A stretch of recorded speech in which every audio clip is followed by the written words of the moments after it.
மாண்பு உறுப்பினர் C V Shanmugam அவர்கள்.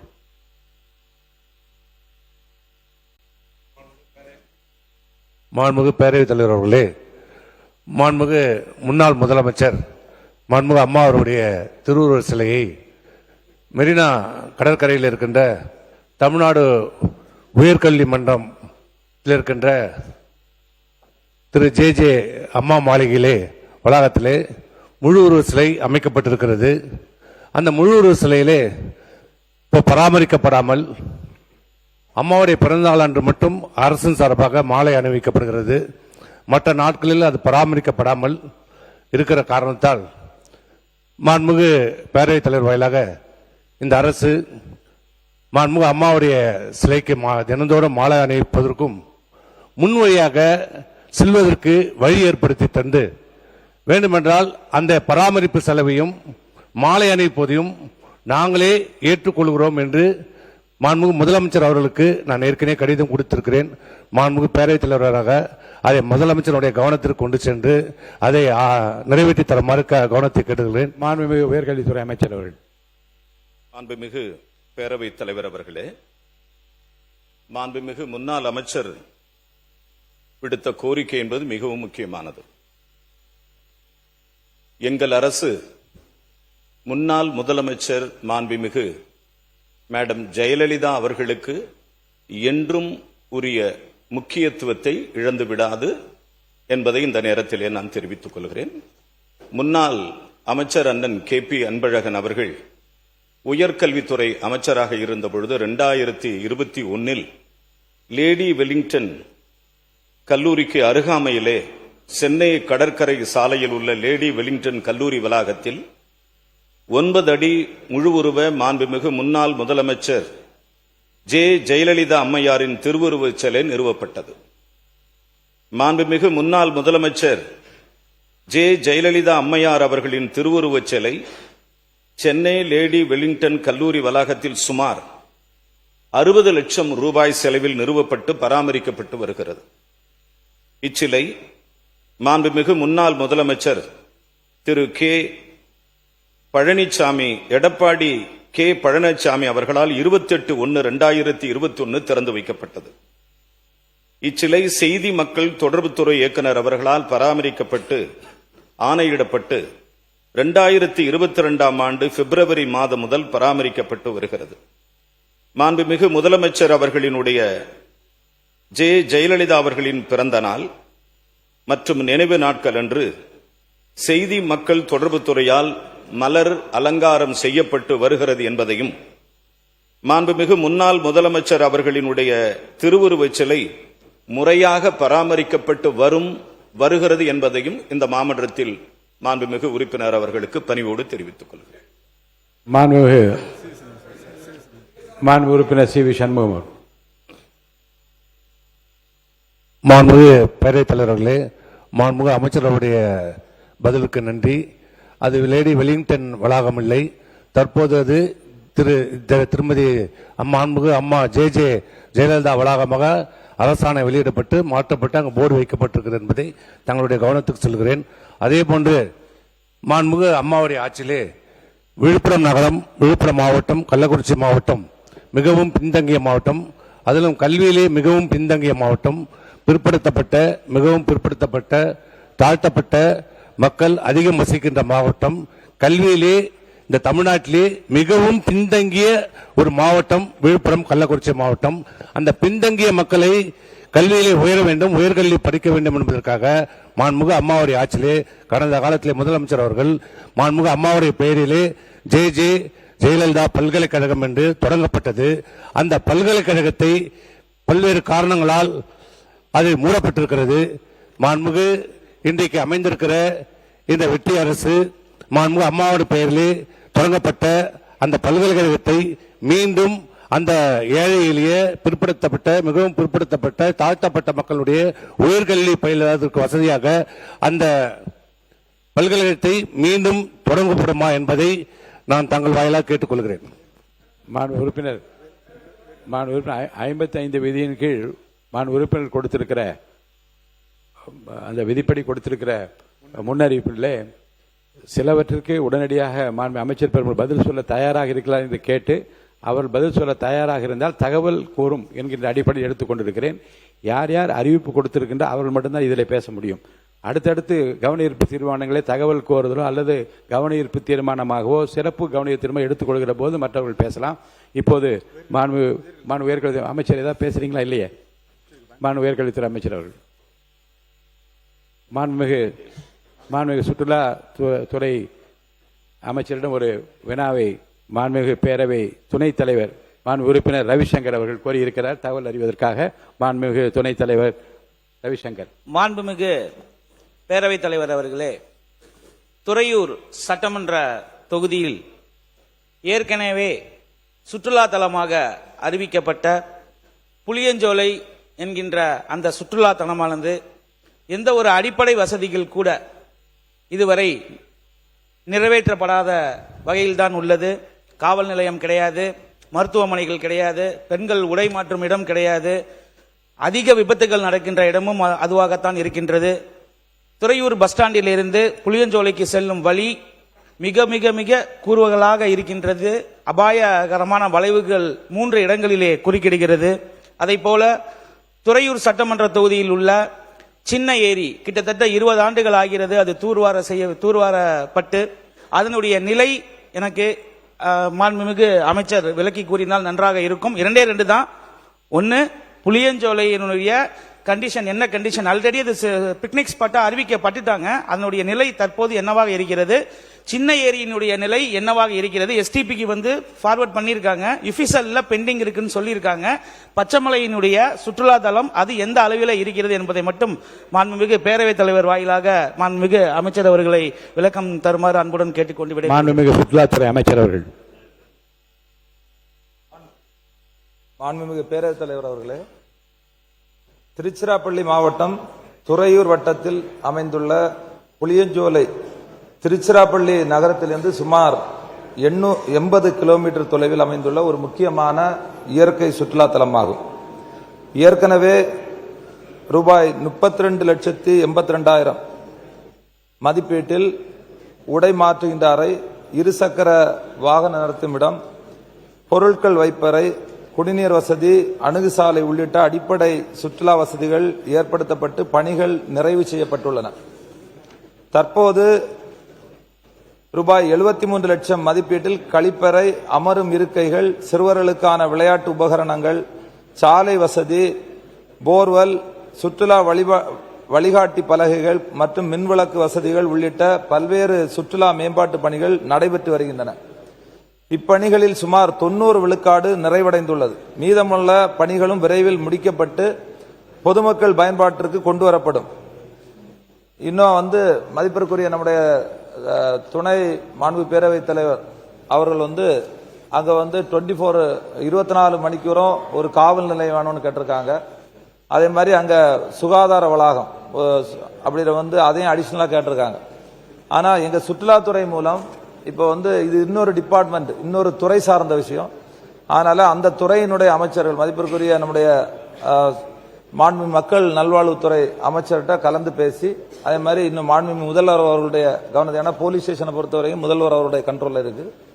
மாண்புமிகு தமிழக முதல்வர் அவருடைய கலந்து பேசி அதை என்னென்ன அடிப்படை வசதிகள் மேற்கொள்ளப்பட வேண்டுமோ அதை வரக்கூடிய காலங்களில் அதை கலந்து பரிசீலித்து அதற்கான நடவடிக்கை மேற்கொள்ளப்படும் என்பதை மாண்புமிகு பேரவைத் தலைவர் வாயிலாக மாண்புமிகு துணை சபாநாயகர்கள்ட்ட தெரிவித்துக் கொள்றோம். மாண்புமிகு உறுப்பினர் திரு SP வேலுமணி அவர்கள் வருவாய்த்துறை பற்றி தகவல் அறியும் வேண்டாமா? அது சரி.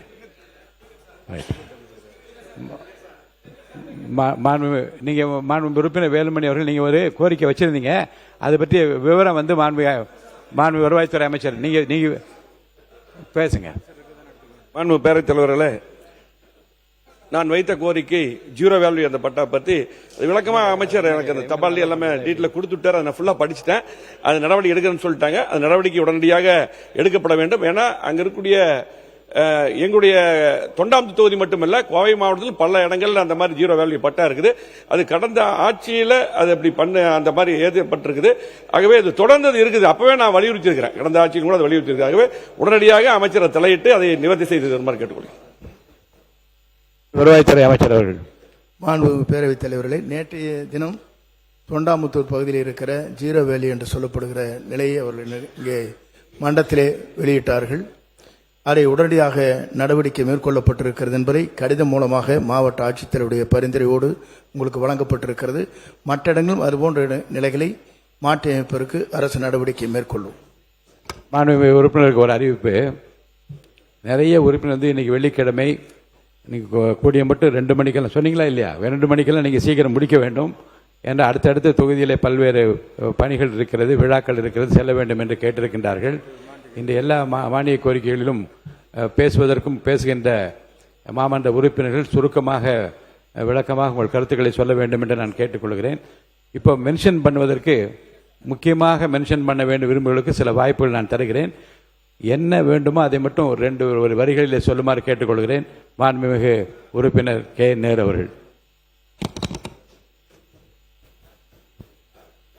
மாண்பு பேரவைத் தலைவர் அவர்களே, நீங்களே எழுதி கொடுத்துருங்க. மதுரை அனுப்பும்பாடியில் பூசாரிக்கும் மற்றவருக்கும் வாகனம் நிறுத்துவது இடத்திலே தகராறு ஏற்பட்டு அதனால் காவல்துறையிலே காவல் நிலையத்தில் அங்கு சென்றபோது காவலர்களால் தாக்கப்பட்டு அது மருத்துவமனையில் அனுமதிக்கப்பட்டு அவர் உயிரிழந்து விடுகிறார். அதை பற்றி நான் உங்களுக்கு கொடுத்திருக்கிறேன்.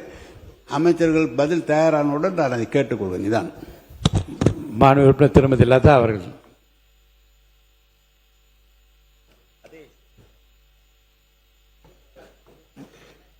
மாண்புமிகு பேரவைத் தலைவர் அவர்களே, மாநகராட்சி போக்குவரத்து கழகங்களின் நடத்துனர்களை நியமிப்பதற்கு உத்தரப்பிரதேசத்தில் உள்ள சிந்தூரி மேனேஜ்மெண்ட் சொல்யூஷன் நிறுவனத்திற்கு 250 பேரை ஒப்பந்த அடிப்படையில் நியமிக்க தமிழக அரசு ஆணை வழங்கியிருப்பது உடனடியாக ரத்து செய்ய வேண்டியதன் அவசியம் குறித்து, போக்குவரத்து துறையை நேரடியாக பணி நியமனம் செய்ய வேண்டியதன் அவசியம் குறித்தும் கவனத்தை ஈர்த்து அமர்கிறேன்.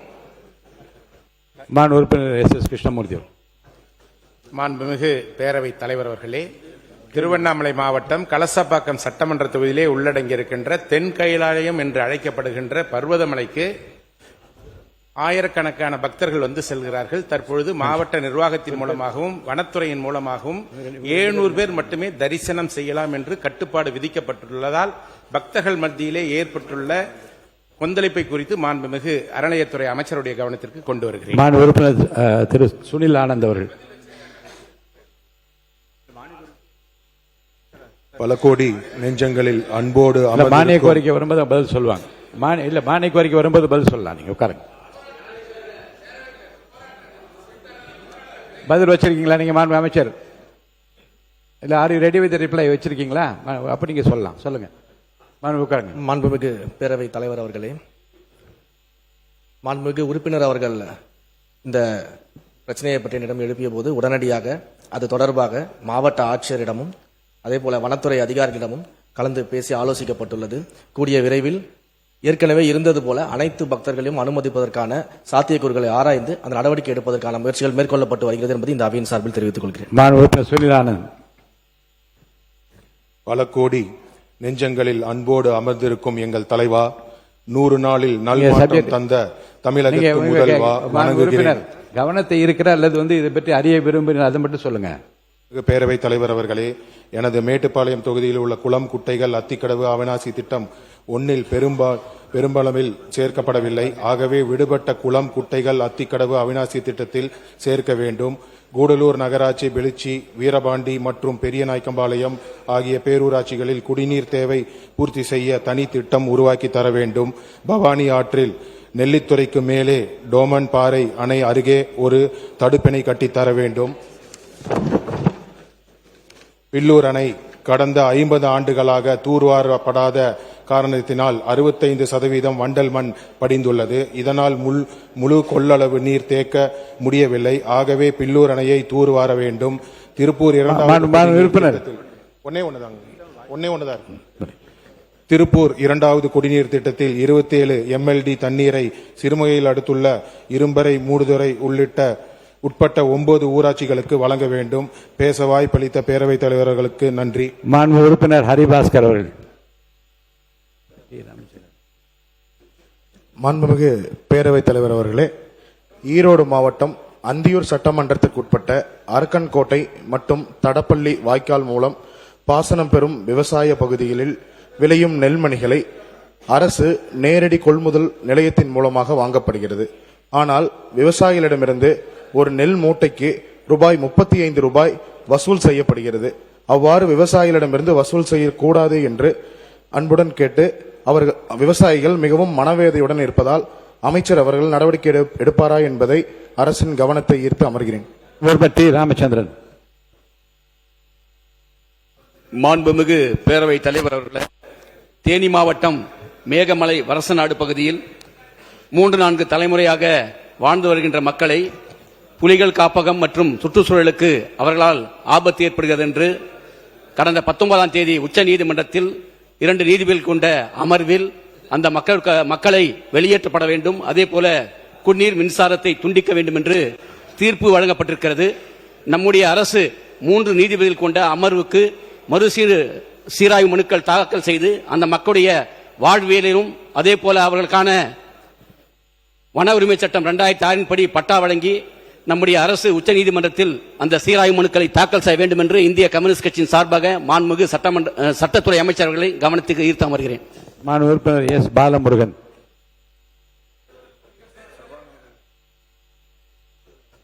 மாண்புமிகு பேரவைத் தலைவர் அவர்களே, திருப்பூரில் மிக முக்கியமான பிரச்சனை குப்பை மேலாண்மை. குப்பை என்பது வெறும் சுகாதார பிரச்சனை அல்ல, அது மக்களின் ஆரோக்கியம், அது சுற்றுச்சூழல்.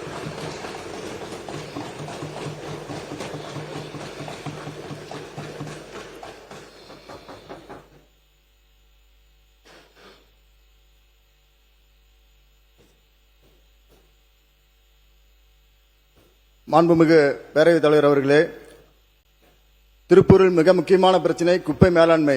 குப்பை என்பது வெறும் சுகாதார பிரச்சனை அல்ல, அது மக்களின் ஆரோக்கியம், அது சுற்றுச்சூழல், அது ஒரு நகரத்தின் மரியாதை.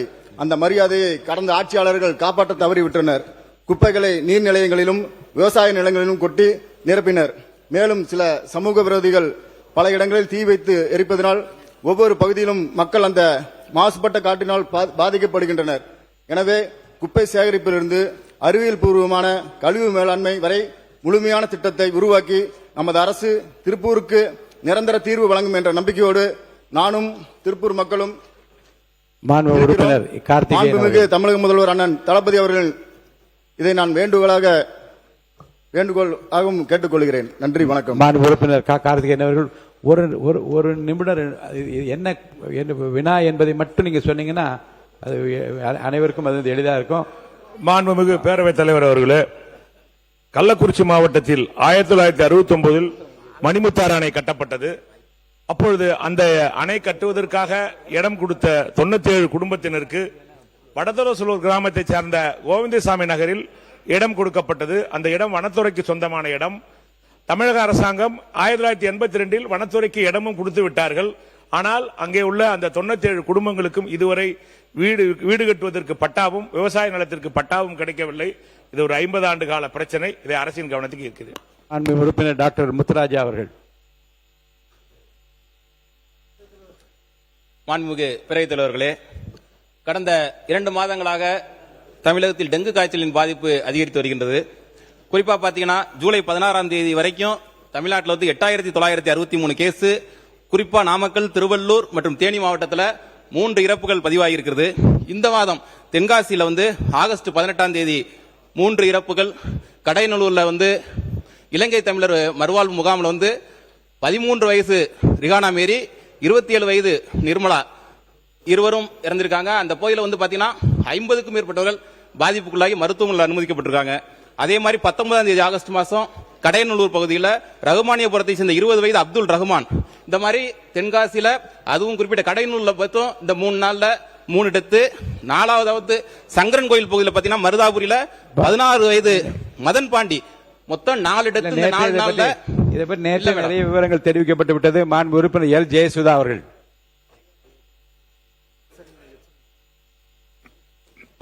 மாண்புமிகு பேரவைத் தலைவர் அவர்களே, தமிழகத்தில் கிட்டத்தட்ட 14 லட்சம் மாற்றுத்திறனாளிகள் இருக்கின்றார்கள். அவர்களுக்கு வழங்கக்கூடிய இந்த பராமரிப்பு தொகையானது போதுமானதாக இல்லை. இந்த சமூகத்தால் பல அவமதிப்புகளுக்கு ஆளாகிறார்கள். அவர்களுக்கு வருவாய்த்துறை மூலம் 1500 மாற்றுத்திறனாளிகள் துறை மூலமாக 2000 ரூபாய் நாம் வழங்குகின்றோம். இது அவர்களுக்கு போதுமானதாக இல்லை. மற்ற மாநிலங்களை கம்பேர் பண்ணும்போது இது மிகவும் குறைவாக உள்ளது. குறைந்தபட்சம் 4000 ரூபாய் அனைத்து மாநிலங்களும் வழங்குகிறார்கள். நம்முடைய மாண்புமிகு முதலமைச்சர் அவர்கள் கருணையோடு எங்களுக்கெல்லாம் கார் வழங்கியிருக்கின்றார். அதற்கு நன்றி கூறி, அதே மாதிரி மாற்றுத்திறனாளிகளுக்கு இந்த பராமரிப்பு தொகையை உறுதியாக அவர் கனிவுடன் அதிகப்படுத்தி கொடுப்பார் என்ற நம்பிக்கையோடு தங்கள் வாயிலாக மாண்புமிகு முதலமைச்சர் அவர்களுக்கு கனிவோடு இந்த கோரிக்கையை வைத்து நன்றியோடு அமர்கிறேன். நன்றி.